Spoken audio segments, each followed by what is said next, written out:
네, 곧바로 이어서 자 처음 보시는 자료, 처음 보시는 따끈따끈한 자료입니다. 아, 8분이나 나가셨어요. 이 자료를 보지 않고 나갔단 말이죠. 10분이 나가셨구나. 이 자료를 비공개로 돌려야 되겠습니다. 아, 농담이고요. 다 공개하도록 하겠습니다. 2022년, 2023년 전세 매물 예측. 앞이 보이지 않는다. 이거 안 보고 어디 가서 부산 부동산 투자한다 말하기 있기 없기 없기. 두 번째 시간입니다. 대구의 미분양이 계속 대구 사례를 먼저 들어요. 대구가 미분양이 언제부터 늘기 시작했느냐. 부산이 지금 미분양 한 1800개 정도 되나요? 요거 조사해보진 않았어요. 제가 대구처럼 요 자료도 만들어 드릴 거예요. 왜? 근래에 부산 분들이 많이 시청을 해주시기 때문에 그에 걸맞게 저도 더 노력을 해야 될 것 같습니다. 부산 자료도 만들어 드릴게요. 부산의 전세 물량 요 정도 한 1800개 되나? 제가 정확한 수치는 확인해 보지 않았어요. 요 자료는 부산 시청에 들어가면 다 나와 있고 아니면 부산 미분양이라고 검색을 하시면 통계청 자료도 볼 수 있습니다. 맨날 똑같은 자료가 올라옵니다. 그러면 대구는 어땠느냐? 과거에 2000건 미만일 때가 상당 기간 있었어요. 근데 2000건에서 뚫고 올라오면서 불과 3, 4개월 사이에 거의 3배, 6,500건으로 늘어났어요. 지금 경기도에서 분양했는데 뭐 한 10% 정도 뭐 청약하고 90% 정도 미분양 나는 사태가 일어나잖아요. 부산도 그런 사태가 금방 다가옵니다. 재건축 재개발 호기롭게 시작하지만 지금은 둔촌주공 사태 이후로 건설사가 완전히 갑이 되어버리는 상황입니다. 네, 조합들 건설사한테 까불면은 건설사들 나자빠져 버리면 됩니다. 야, 너 시멘트값 오르는 거 봤지? 이런 식으로 나자빠지는 그런 상황이라는 거죠. 인플레이션 돼가지고 뭐 너무 올라가지고 돈 더 올려줘 하면은 진짜 울며 겨자 먹기로 돈을 올려줘야 되는 이런 상황. 그래도 건설사도 지금 이 굉장한 리스크를 안고 당장 시작하지는 좀 않는 분위기입니다. 그럼에도 불구하고 많은 금융비용, 이미 판을 시작해 놓은 곳에 금융비용을 감당하지 못하기 때문에 울며 겨자 먹기로 건설사도 시작하고 조합도 시작하지만 미분양은 가파르게 늘어난다. 정말 2,000건에서 6,000건까지 3개월 만에 늘어났죠. 지금 채 반년이 한 9개월 정도 사이에 미분양 물건이 지금 한 9,000개 이상 될 거예요. 아마 대구에도 지금 최종적인 숫자는 7,500개로 7월달 자료까지 7,500개로 나와있지만 여기 플러스 한 2,000개 정도가 더 있다고 보면 되는 상황이거든요. 그것도 건설사에서 제공한 자료만 봤을 때 실제로는 더 있을 수도 있다는 그런 의미입니다. 아주 가파르게 늘어날 수 있다는 부분. 자, 미분양 증가 속도가 낮은 것은 재개발 사업 지연, 재건축 사업 지연에 의한 것이지 결코 분양 성적이 좋아서가 아니다. 부산에도 아파트들 아마 연초가 되면은 어느 정도 1년치의 분양 물량이 나와요. 분양 예정 물량이 나옵니다. 1년에 예정 물량이 나오는데 건설 경기가 좋을 때는 연초에 나왔던 물량의 한 60% 내지 70%도 분양할 때가 있습니다. 대구는 심할 때 80%까지 분양을 할 때가 있었어요. 근데 건설 경기가 점점 안 좋아지기 시작하면은 이 연초 예정 물량 대비 한 40% 정도 수준까지도 공급 물량이 분양하는 물량이 줄어들긴 합니다. 더 심하면 40% 아래로 내려갈 수도 있습니다. 어쨌든 아마 부산에도 지금 재건축이 진행되는 상황들이나 이런 것들 한번 참고해 보시면은 지금 상황이 괜찮게 돌아간다 아니다라고 판단할 수 있을 거예요. 자, 이제 본격적으로 부산의 내용 대구와 똑같은 방식으로 합니다. 어떤 방식이냐? 요 자료 보셨죠? 요 자료 기억나시나요? 네, 입주 아파트 전세 매물을 제가 예측하는 자료를 내놓다 보니까 입주하는 시기보다 한 6개월 전부터 이미 매물이 나오기 시작하더라. 그 통계치를 만들어 보니까 이렇게 만드는 거죠. 요런 자료들을 해보니까 6개월 전부터 시장에 매물이 나오기 시작한다. 그럼 6개월 전에 매물이 어느 정도 나오냐면은 전체 입주 물량의 한 100분의 2가 나오고 5개월 전에는 100분의 5가 나오고 요런 식으로 해서 매물이 늘어나다가 입주할 때쯤 되면은 한 3분의 1 정도, 100분의 30 정도가 전세 물량으로 나오더라는 거예요. 숫자 잘 안 보이시기 때문에 읽어드립니다. 100분의 30 정도 나오고 이게 서서히 해소가 되어서 한 6개월 정도 지나고 나면 전세 매물은 0이 된다는 가정하에 시뮬레이션을 합니다. 근데 전세 매물이 6개월이 지났는데도 0이 안 되고 남아있는 곳들이 아직 많더라고요, 생각보다. 네, 요런 식으로 제가 시뮬레이션을 해나갑니다. 근거 없이 하는 거 아닙니다. 자, 그렇게 해서 2021년에 방금 했던 방식으로 시뮬레이션을 합니다.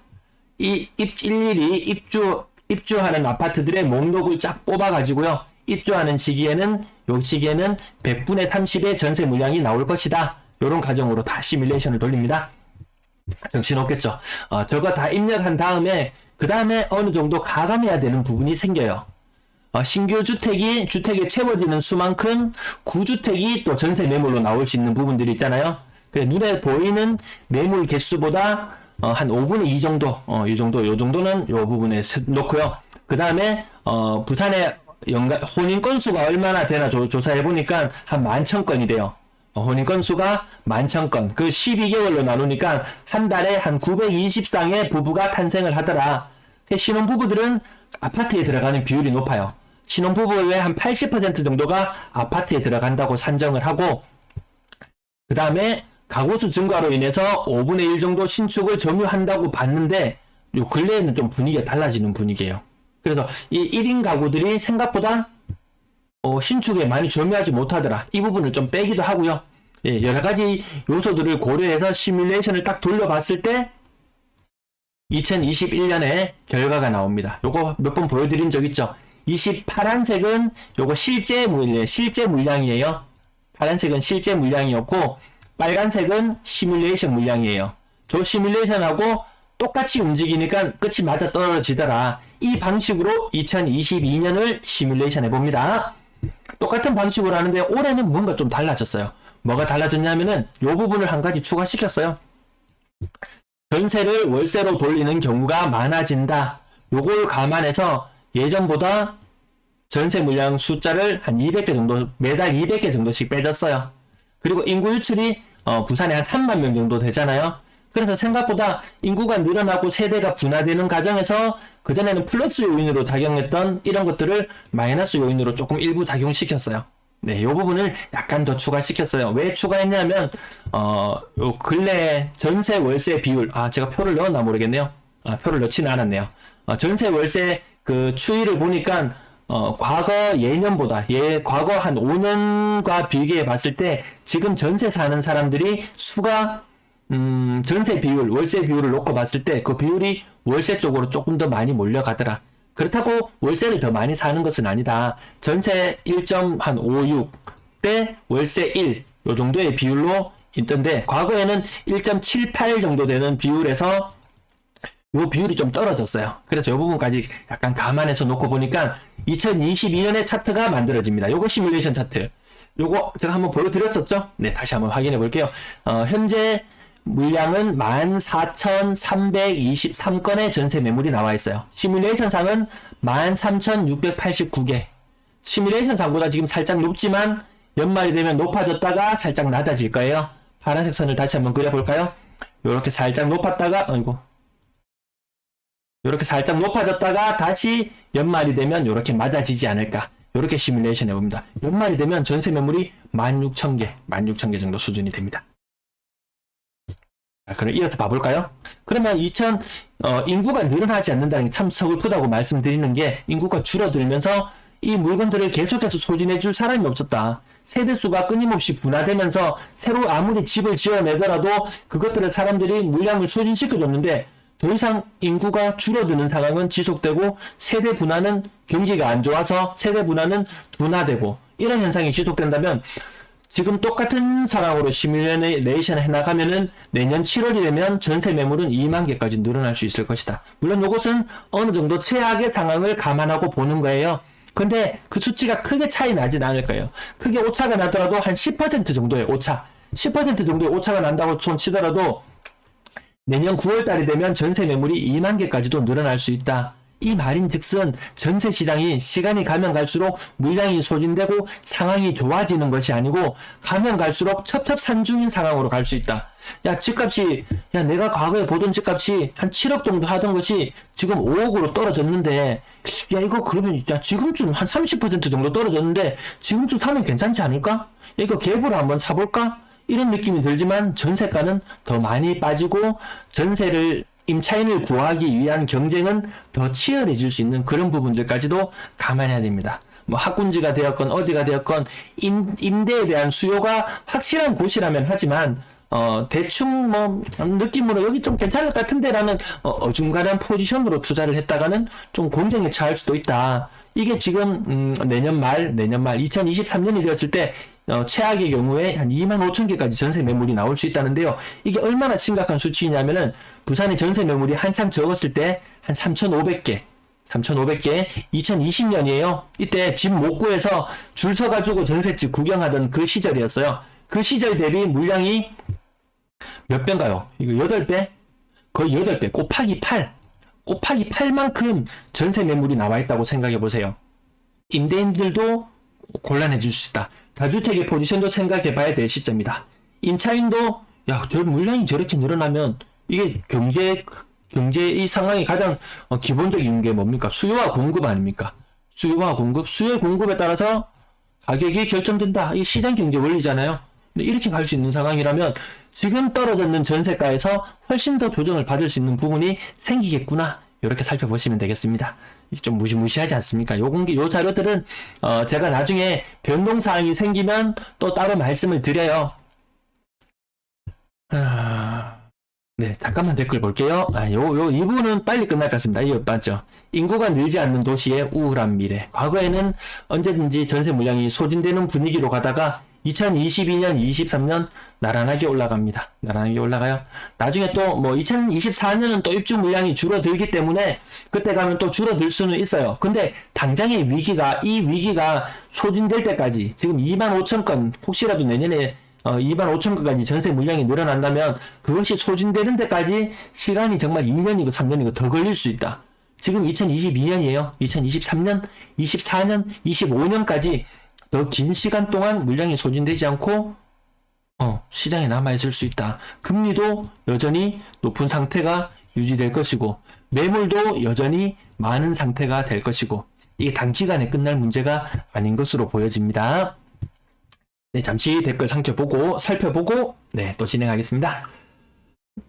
네, 박관령님, 네, 잘 들리시니까 다행입니다. 제이워커님, 전 결혼할 때 방 한 칸 전세에 살았고 그게 전혀 부끄럽지 않았는데 지금은 80%가 아파트에서 신혼살림을 한다니 기본적으로 빚을 지지 않을 수 없겠네요. 그래서 신혼부부들이 20대 2030이 몇 년 사이에 전세 자금 대출을 거의 100조를 받았다 그러잖아요. 2030이. 이 장난이 아니에요. 아니, 아파트 안 가면 아예 결혼 안 하려고 그럽니다. 그럼 왜 2030, 야, 너희들은 왜 아파트만 가려고 하냐? 라고 물어보면은 이 사람들 이야기합니다. 저 아파트밖에 안 살아봤는데요? 아파트밖에 안 살아봤어요. 주거는 아파트밖에 모르는데요? 이런 상태로 간다는 겁니다. 이 아파트에서밖에 안 살아본 이 세대한테 원룸에서 시작해라? 아니면 어디 다가구 주택, 어디 저 시골 동네 길 꼬불꼬불한데 거기서 시작해라? 아니면 멀리 외곽에서 교통 불편한 외곽에서 시작해라? 이런 이야기는 진짜 꼰대밖에 안 되는 겁니다.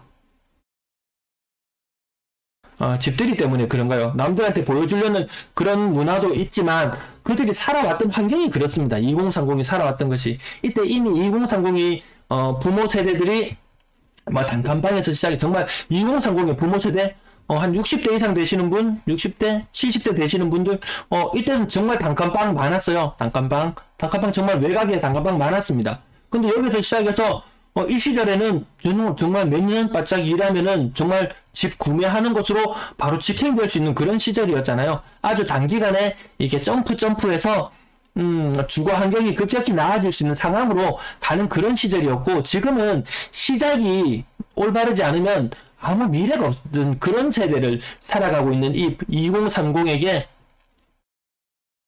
야, 너 원룸 살아라. 원룸부터 시작해라. 단칸방부터 시작해라. 이게 말도 안 되는 겁니다. 과거에는 야, 이 집 정말 단칸방에 살다가 어느 작은 집이라도 한 개 구했다가 아파트 18평에서 시작했다가 24평으로 갔다가 34평으로 갔다가 이 과정에서 한 24평쯤 갔을 때 이제 2030이 이제 태어나기 시작했다고 보면 되지 싶은데요.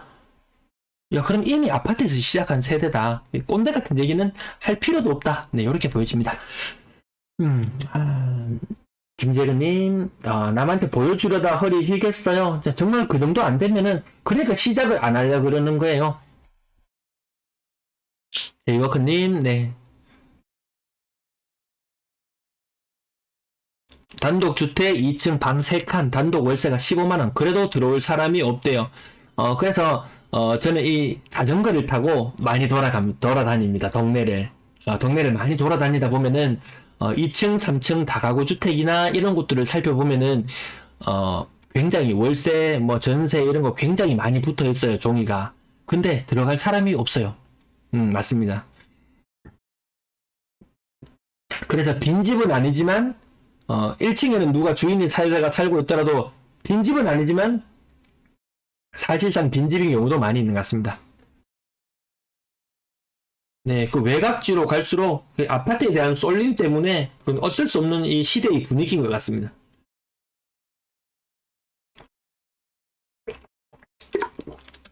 야, 그럼 저희 워크님 말씀처럼 과거에 50평 단층 주택 1억 5천이라고 하는데 아마 그 단층 주택을 지었을 때 그만큼 돈 들었을 거예요. 건축비만 한 1억 5천 들었던 그런 집이었을 거예요.